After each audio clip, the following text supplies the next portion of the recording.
यदि आप चैनल पर नए हैं तो चैनल को सब्सक्राइब करिए, बेल आइकन को दबाइए। अगर वीडियो पसंद आए तो वीडियो को लाइक करें, कमेंट करें और अपने दोस्तों में शेयर करें।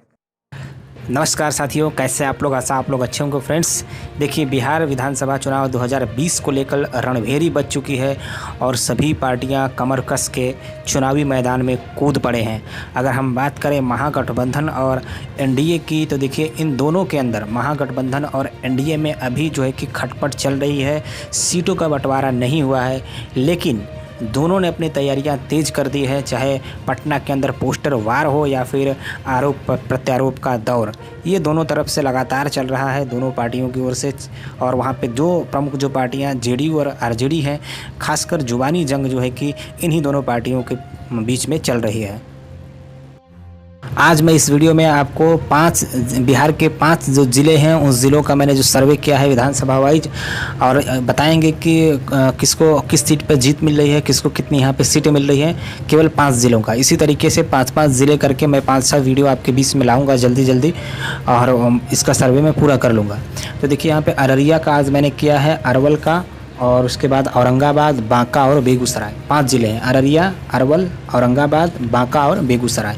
इन 5 ज़िलों के एक सीटों की जानकारी टोटल हम लोग लेंगे इस वीडियो में, और मैं आपको बताऊंगा कि किस ज़िले में किसको कितनी सीटें मिल रही हैं, कौन सी सीट कौन से पार्टी के खाते में जाती हुई नज़र आ रही है।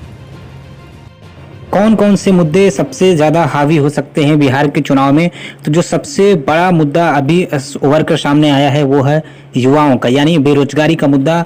युवा लगातार जो है कि बेरोजगारी को लेकर आवाज़ उठा रहे हैं, ट्विटर से, फेसबुक से, हर जगह जो है कि अपनी मौजूदगी जो है कि उपस्थिति अपनी जो है कि दर्ज करा रहे हैं। तो ये जो है कि सरकार के लिए काफ़ी सरदर्द बना है, चाहे बिहार की सरकार नीतीश कुमार की हो या फिर केंद्र की सरकार नरेंद्र मोदी की। दोनों लोगों के लिए काफ़ी जो है कि चुनौती भरा जो है कि ये चुनाव बिहार का होने वाला है, और युवाओं की सबसे बड़ी भूमिका इस चुनाव में होने वाली है। अब चलिए आपको बताते हैं कि कौन सी विधानसभा में कौन सी पार्टी आगे है या कौन सी पार्टी मजबूत है। देखिए, हमने 5 जिलों का किया है, आपको मैंने पहले ही बताया। तो सबसे पहला ज़िला है अररिया। अररिया ज़िला में जो विधानसभा की सीटें हैं वो 6 सीटें हैं। एक तो खुद अररिया और फारबिसगंज, जोकीहाट, नरपतगंज, रानीगंज और सिकटी। तो सबसे पहले बात करें हम अररिया की, तो देखिए, अररिया जो है विधानसभा वो जो है कि महागठबंधन वहाँ पे मजबूत स्थिति में है, महागठबंधन जीत सकता है। महागठबंधन को हमने MHG से लिखा है, और अररिया से जो लड़ने की संभावना है कैंडिडेट, वो कांग्रेस पार्टी से कैंडिडेट वहाँ पे लड़ सकता है। हालांकि महागठबंधन यहाँ मजबूत स्थिति में है। दूसरी जो विधानसभा है फारबिसगंज जो है कि कांग्रेस की काफ़ी मजबूत सीट हुआ करती थी, लेकिन पिछले कई वर्षों से यहाँ पे भारतीय जनता पार्टी का कब्जा है। तो ये फारबिसगंज विधानसभा सीट जो है कि अभी वर्तमान स्थिति में बीजेपी का वहाँ पे मजबूत जो है कि स्थिति है, यानी एनडीए उसको जीत सकती है। तीसरी सीट है जोकीहाट की। जोकीहाट की बात करें तो यहाँ पर राष्ट्रीय जनता दल यानी आरजेडी मजबूत स्थिति में है, यानी यहाँ पे महागठबंधन जीत सकती है और एनडीए को यहाँ पे पराजय का सामना करना पड़ सकता है। चौथी सीट है नरपतगंज। अररिया की जो नरपतगंज सीट है, यहाँ पर भी आरजेडी मजबूत स्थिति में है, महागठबंधन यहाँ पे जो है कि जीत सकती है। दोस्तों, सीटों का बंटवारा अभी कौन सी पार्टी किस सीट पर लड़ेगी, महागठबंधन या एनडीए में, अभी नहीं हुआ है, लेकिन जैसा मुझे प्रतीत हो रहा है कौन सी पार्टी मजबूत है और कौन उस पर लड़ सकता है, उस हिसाब से मैं आपको बता रहा हूँ। जैसे रानीगंज की बात करें तो रानीगंज विधानसभा जो है, रानीगंज में भी महागठबंधन जो है कि मजबूत स्थिति में है, इसको भी महागठबंधन जो है कि जीतने की स्थिति में है। 6वीं सीट है सिकटी की बात करें तो यहाँ पे भारतीय जनता पार्टी चुनाव लड़ सकती है एनडीए गठबंधन की ओर से। यहाँ पे एनडीए मजबूत स्थिति में है, सिकटी जो है कि एनडीए जीत सकती है। तो अररिया की टोटल 6 सीटों में महागठबंधन के खाते में 4 सीट और एनडीए के खाते में 2 सीट वर्तमान में जाती हुई दिखाई दे रही है। चलिए, अब आगे हम बात कर लें अरवल जिला की। तो अरवल जिला में विधानसभा की 2 सीट हैं, एक अरवल और दूसरी कुर्था। यहाँ पर अगर बात करें तो अरवल की सीट की बात करें तो यहाँ महागठबंधन मजबूत स्थिति में है, आरजेडी के उम्मीदवार के लड़ने की यहाँ पर संभावना है। तो ये जो है कि अरवल सीट जो है कि आरजेडी के खाते में जाती हुई दिखाई दे रही है। दूसरी सीट कुर्था की है, और कुर्था में भी महागठबंधन इस बार मजबूत है, और जनता दल यूनाइटेड जो है कि यहाँ पे टक्कर दे सकता है। इन दोनों के बीच टक्कर रहेगी, बराबरी की लड़ाई कही जा सकती है, लेकिन महागठबंधन अभी यहाँ पे मजबूत स्थिति में है। और यहाँ सीट आरजेडी की तरफ से या फिर महागठबंधन की तरफ से कौन लड़ेगा अभी ये कंफर्म नहीं हुआ है। और रालोसपा इस सीट पर चुनाव लड़ सकती है, ऐसी संभावनाएं हैं। तीसरा जिला औरंगाबाद। औरंगाबाद में विधानसभा की 6 सीटें हैं। तो अगर इन 6 सीटों में देखें तो औरंगाबाद, गोह, कुटुंबा, नबीनगर, ओबरा और रफ़ीगंज, ये 6 सीटें हैं। सबसे पहले बात कर लें औरंगाबाद की, तो औरंगाबाद जो विधानसभा है इसमें महागठबंधन की जीतने की संभावना है और यहाँ पे कांग्रेस पार्टी का उम्मीदवार लड़ सकता है। वहीं दूसरी सीट है गोह। गोह में भी महागठबंधन मजबूत स्थिति में है और गोह सीट भी महागठबंधन के खाते में जाती हुई दिखाई दे रही है। तीसरी सीट है कुटुंबा। कुटुंबा में भी महागठबंधन मजबूत है और ये सीट भी महागठबंधन के खाते में जाती हुई दिखाई दे रही है। चौथी सीट है नबीनगर। नबीनगर की बात करें तो नबीनगर में जो है कि एनडीए मजबूत स्थिति में है। एनडीए ये सीट जो है कि जीत सकता है। ओबरा की बात करें तो ओबरा में राष्ट्रीय जनता दल यानी महागठबंधन यहाँ मजबूत है और ये जो सीट जो है कि महागठबंधन के खाते में जाती हुई दिखाई दे रही है। रफ़ीगंज की बात करें तो रफ़ीगंज में भी महागठबंधन मजबूत है और यहाँ पे राष्ट्रीय जनता दल का उम्मीदवार लड़ सकता है। तो यहाँ भी रफ़ीगंज जो है कि महागठबंधन जीत सकता है। यानी औरंगाबाद की हम बात करें तो यहाँ पर एक सीट जो है कि एनडीए के खाते में और बाकी की जो 5 सीटें हैं वो महागठबंधन के खाते में जाती हुई दिखाई दे रही हैं।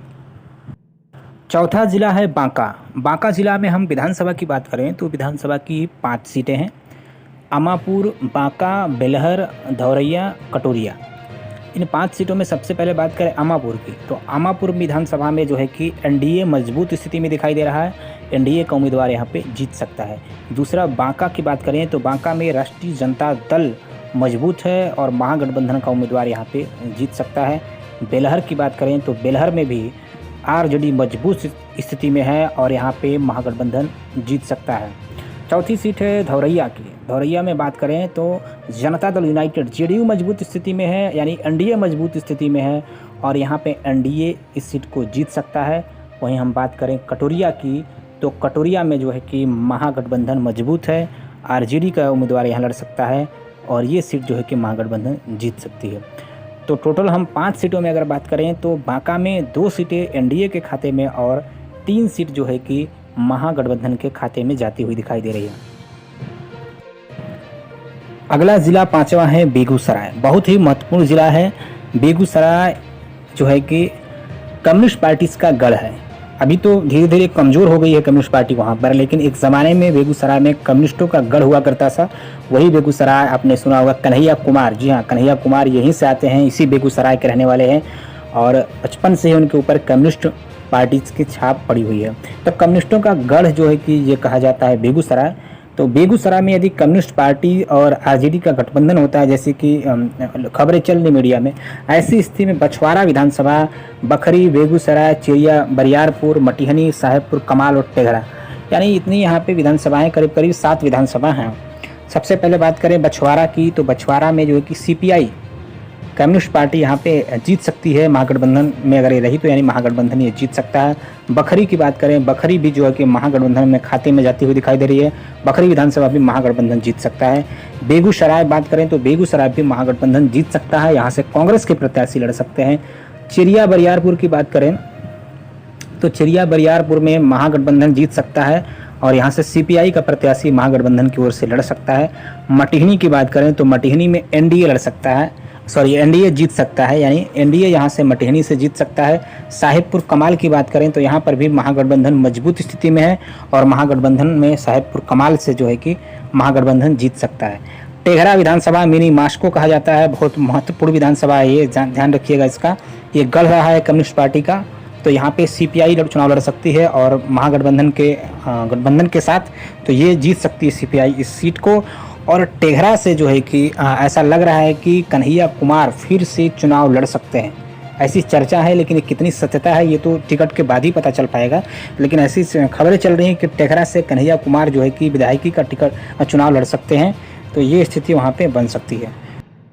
चलिए अब हम बात करते हैं टोटल सीटों की। टोटल महागठबंधन और एनडीए को कितनी सीटें मिल रही है यहाँ पे। तो ये 5 जिलों की टोटल 26 सीटों का सर्वे था और इन 26 सीटों में बात करें तो 6 सीट जो है कि एनडीए के खाते में बिल्कुल आराम से जाती हुई दिखाई दे रही है। वहीं अगर हम बात करें महागठबंधन की तो महागठबंधन के खाते में 20 सीटें जाती हुई दिखाई दे रही है, यानी 26 सीटों में 6 सीट जो है कि भारतीय जनता पार्टी और जेडीयू मिलकर जीत रहे हैं, वहीं दूसरी तरफ कांग्रेस, रालोसपा, वीआईपी और राष्ट्रीय जनता दल मिलकर के जो है कि 20 सीटें जीतने में सफल हो पा रहे हैं। एक बात मैं यहाँ पे और कहना चाहूँगा, देखिए ये कई ऐसी सीटें हैं जो मुस्लिम बाहुल्य सीटें हैं। ऐसी सीटों पर एमआईएम भी अपना प्रभाव जमा रहा है, यानी ओवैसी की जो पार्टी है वो भी यहाँ पे चुनाव लड़ रही है। यदि ओवैसी की पार्टी ज़्यादा वोट मुस्लिमों का काटने में सफल होगी तो यहाँ पर आरजेडी और उसके गठबंधन को नुकसान हो सकता है और एनडीए को फ़ायदा हो सकता है। ऐसी स्थिति में एनडीए कम से कम 12 सीटें जीत सकती है।